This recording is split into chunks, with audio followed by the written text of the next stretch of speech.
Ya pemirsa, Anda masih bersama kami di Dialog Siang bersama Bapak Wahyu selaku dosen Fakultas Hukum Universitas Terbuka.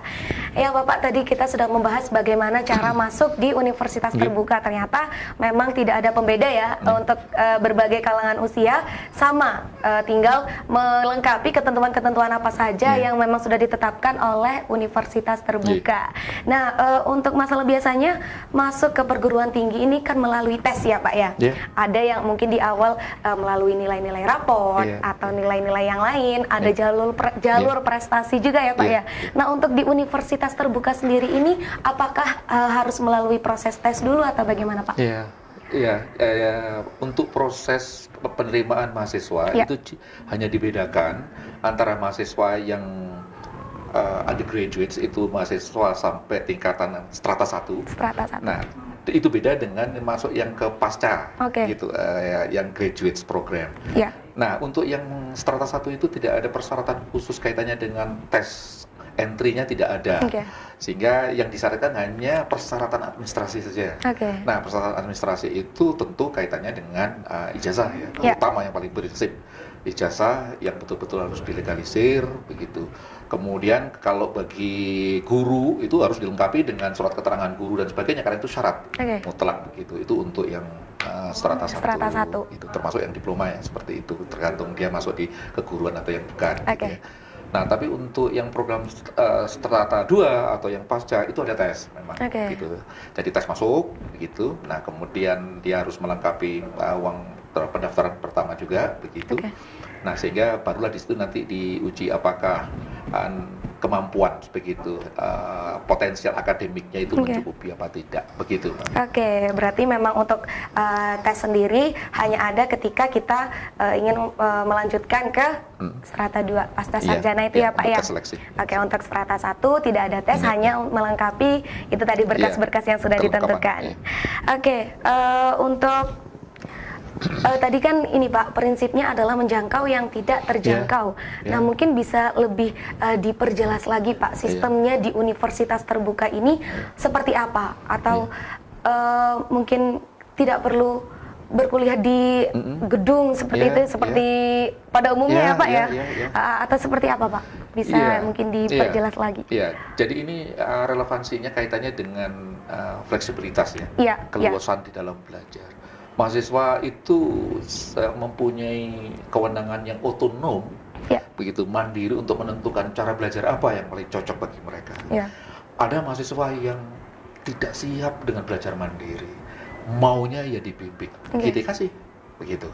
Tapi ada mahasiswa yang memang tidak mempunyai waktu sama sekali, begitu, untuk harus datang kuliah dengan tatap muka atau sebagainya. Jadi dia betul-betul mandiri. Nah, itu dipersilahkan.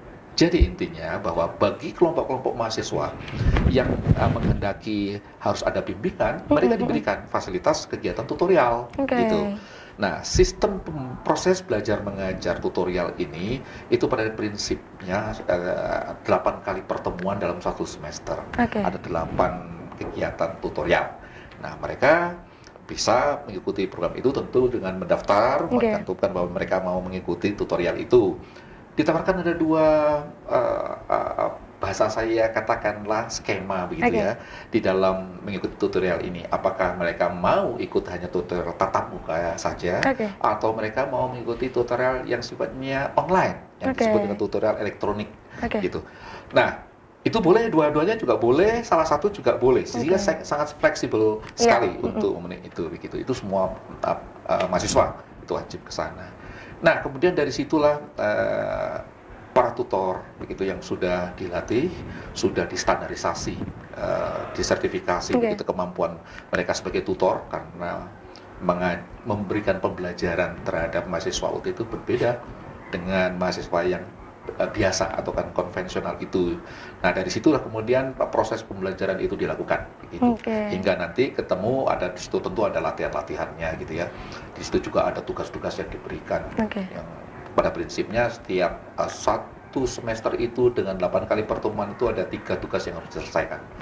Yang nilai pokok besarnya ada di sana. Tugas 1, tugas 2, dan tugas 3 itu ada di pertemuan 3, 5, sama 7. Tapi tidak berarti bahwa di latihan-latihan itu tidak ada nilainya. berkontribusi pula begitu di tiap proses pembelajaran itu gitu. Itu salah satu proses belajar gitu ya. Kemudian mahasiswa pula itu juga bisa memanfaatkan belajar selama mandiri itu, memanfaatkan akses-akses sumber belajar. Nah, sumber belajar ini udah terbuka, sudah sangat luar biasa memberikan layanannya itu, karena mahasiswa bisa mengakses bahan-bahan ajar begitu di UT itu secara digital. Sekalipun dia sudah menerima bahan yang printed materialsnya, mereka juga diberi begitu.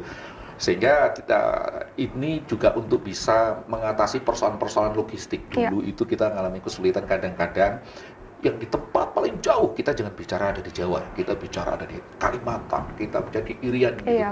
Di mana sistem logistik ngirim bahan printed materials yang dibeli itu nggak gampang sampai sana karena transportasi kayak gitu. Nah, tapi mereka bisa akses dengan digital. Itu diberikan gitu. Setiap mata kuliah itu ada di sana. Belum lagi juga nanti sumber-sumber belajar itu begitu juga diakses untuk penguatan dari mata kuliah yang mereka ambil, materi-materi itu. Seperti di situ ada apa yang kita sebut dengan CAI, Computer Assisted Instructional, itu ada materinya di sana. Jadi sangat dialogis sekali materi belajarnya itu dengan setiap materi yang dipelajari oleh mahasiswa begitu. Interaktif maksud saya itu di situ. Kemudian juga di situ diberikan video yang melengkapi. Ada videonya gitu. Juga ya Pak ya. Begitu. Televisi juga ada di sana, radio juga bisa diakses. Semua alamatnya ada di sana, bisa diakses. Sangat lengkap ya Pak ya di sana ya. Sangat lengkap. Dan itu bisa diakses kapanpun ya Pak ya. Sangat kapanpun.